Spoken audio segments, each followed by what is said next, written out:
Chicos, ¿cómo están? Me reporto con el video de la siguiente clase para esta materia de teorías del aprendizaje y procesos de memoria.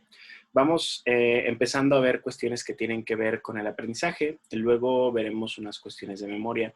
Se supone que en esta clase íbamos a verlo de memoria, o sea, en este video íbamos a verlo de memoria, pero me puse a investigar por ahí unas cositas, entonces decidí pasarlo a unas 2, 3 clases más adelante para terminar de investigar esas cositas y pues traerles como una información más adecuada.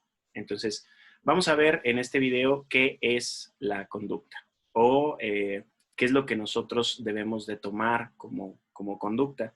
En la descripción les voy a poner esto que les voy a estar leyendo aquí, pero me gustaría que ustedes lo escribieran, lo fueran subrayando, le fueran poniendo notas y demás, mismas que yo voy a hacer como en este video, ¿no? O sea que yo lo voy a hacer aquí verbal, pero que tú lo hagas por ahí escrito. Entonces, pues bueno, empezamos con el concepto de conducta, que la conducta es la información que recibimos de otra persona o grupo de personas mediante lo que podemos observar de ellos.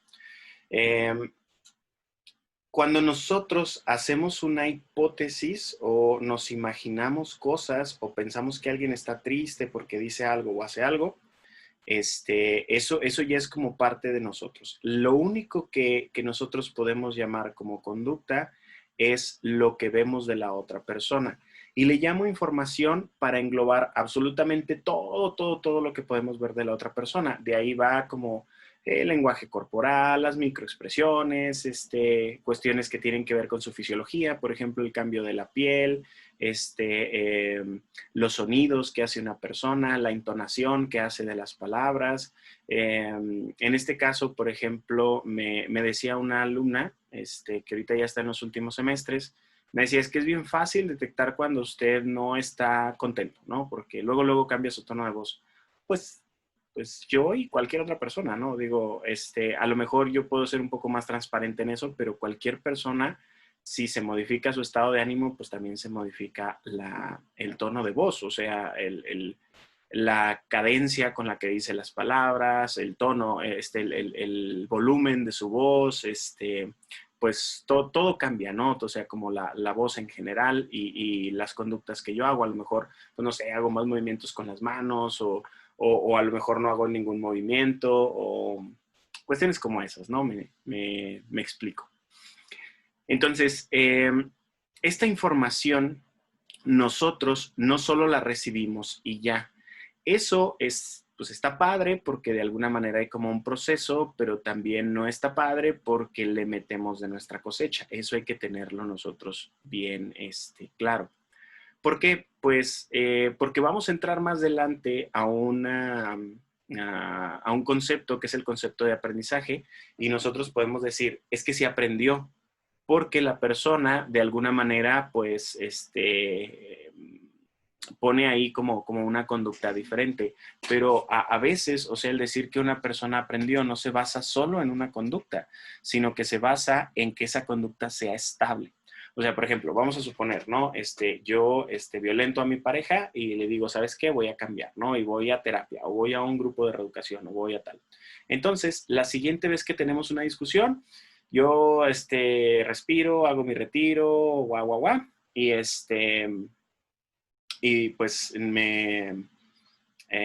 pues se ve ese cambio. Por un solo cambio, no podemos decir que yo aprendí, no podemos decir que yo aprendí a dejar mi violencia, ¿sale? Tendría que ser como la suma de muchos momentos. A lo mejor en alguno de ellos vuelvo a ser violento, pero si en la mayoría, o sea, estadísticamente en la mayoría de ellos yo dejo mi violencia atrás, entonces ahí sí podemos decir que hubo aprendizaje. Por eso les digo, es importante distinguir la información que yo recibo de la otra persona de la información que yo proceso y me digo a mí mismo de la conducta de la otra persona. ¿Sale? Bueno, la conducta es el resultado de la interacción de factores ambientales, los estímulos externos, ¿sí? Los factores ambientales tienen que ver con lo físico, o sea, no sé, pues el edificio, las paredes, cuestiones como esas. También tiene que ver con las personas.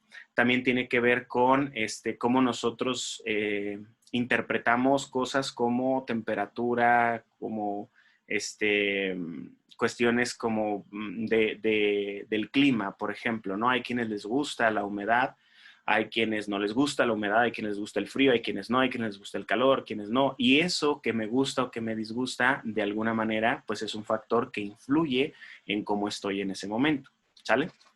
Entonces, resultado de la interacción de factores ambientales, que son los estímulos externos, como los consecuentes, por ejemplo, este es importante, y las personas que lo rodean, o sea, no solo las cuestiones de lo físico y los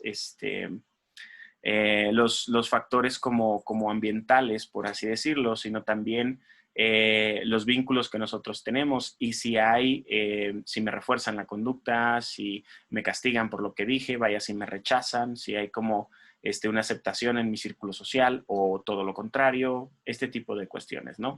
Esos serían los factores externos. Y el procesamiento de la información, o sea, el primer factor sería el ambiental, que sería los externos, y los segundos factores serían, pues, el cómo procesamos nosotros la información. Al cómo procesamos nosotros la información le podemos llamar estímulos internos.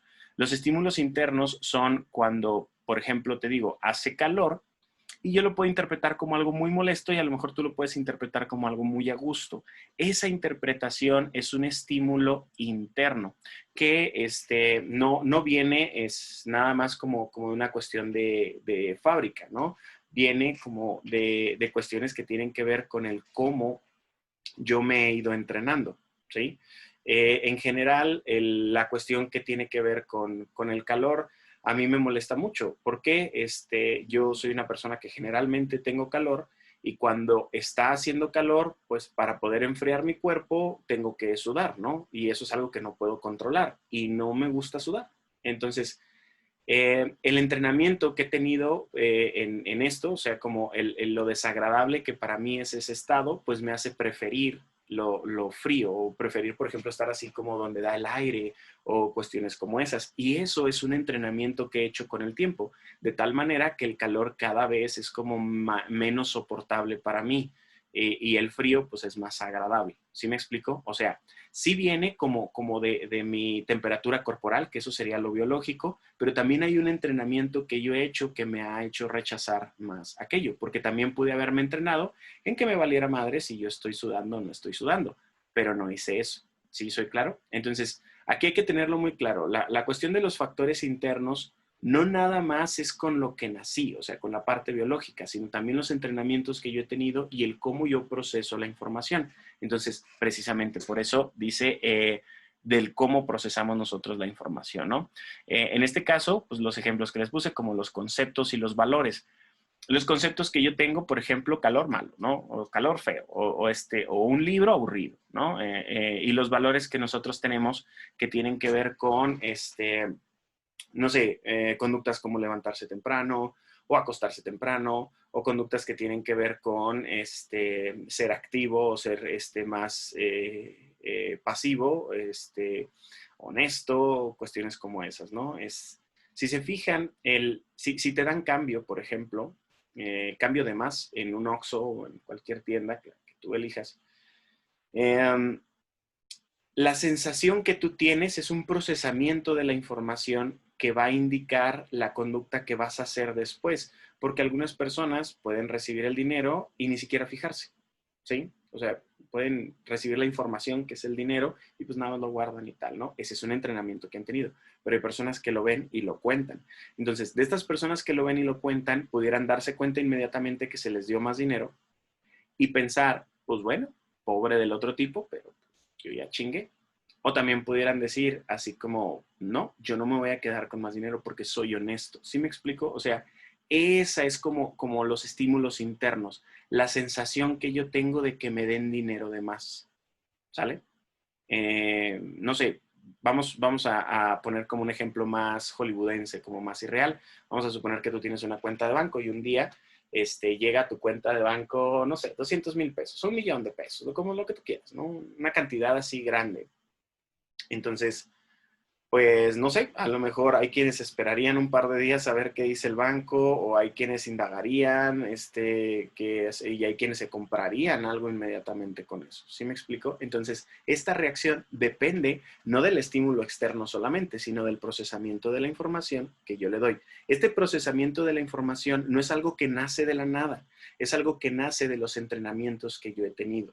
Esta es la parte donde quiero ser como muy, muy enfático, porque lo que somos aquí adentro, nuestra cognición, nuestra mente, se forma de los ensayos que nosotros hemos hecho en la realidad, con el entorno. Entonces, si por ejemplo la primera vez que yo me quise quedar con el dinero, no sé, mi papá me regañó o mi papá se desilusionó de mí o hubo algo así malo, pues entonces voy a tener una respuesta que va a disminuir las posibilidades de que yo en un futuro pues me quede con dinero. Pero es solo una. Pero si tengo así varias, pues entonces ya lo pudiéramos llamar un entrenamiento. ¿Sí soy claro? Entonces, pues bueno, de pequeño es cuando aprendes como todos estos conceptos, valores y demás, pero también los vas aprendiendo durante toda tu vida, ¿no? O sea, los puedes ir modificando.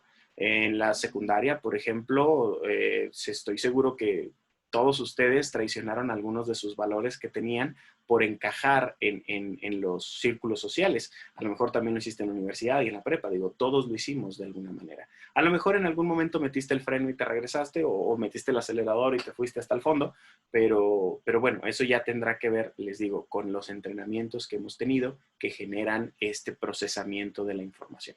¿Sale? Entonces, la conducta se divide en dos elementos, se divide en lo observable y lo no observable. Digo, aquí ya traté de ser claro entre lo que es observable y lo que no es observable. Entonces, pues bueno, esa es la división que nosotros podemos hacer. Lo observable es la conducta que yo veo de la persona, pero también existe una conducta aquí dentro. Digo, menciono el cerebro, pero pues estamos hablando como de todo el cuerpo, sistema nervioso, bla, bla, bla, ¿no? Existe un procesamiento de esa información que es algo que yo no veo de ti. Obviamente, pues lo siento de mí o lo puedo registrar de mí mismo, pero no veo el tuyo. Entonces, el tuyo sería conducta no observable para mí y ese procesamiento interno sería una conducta no observable para ti. ¿Sale? Seguiría siendo conducta en esta definición, pero sería no observable. ¿Qué puedo observar? Pues las representaciones fisiológicas, las representaciones conductuales. Por eso, que una persona haga un cambio, solo un cambio en su conducta, no significa que haya aprendido. El aprendizaje en sí yo no lo veo, lo infiero del número de conductas que hace la persona diferentes a las que hacía antes. ¿Sale? Lo primero, o sea, lo observable, es susceptible a ser medido. ¿Sí? Esto pues ya debe de quedar bastante claro para ustedes. Es susceptible a ser medido, nosotros lo podemos medir como de diferentes cuestiones que tienen que ver con información o con algunos, ¿cómo se llaman? Test y demás, ¿no? O sea, podemos ponerle, por ejemplo, unos cubitos a una persona y ver si lo hace o no lo hace. O sea, es medible, ¿sale?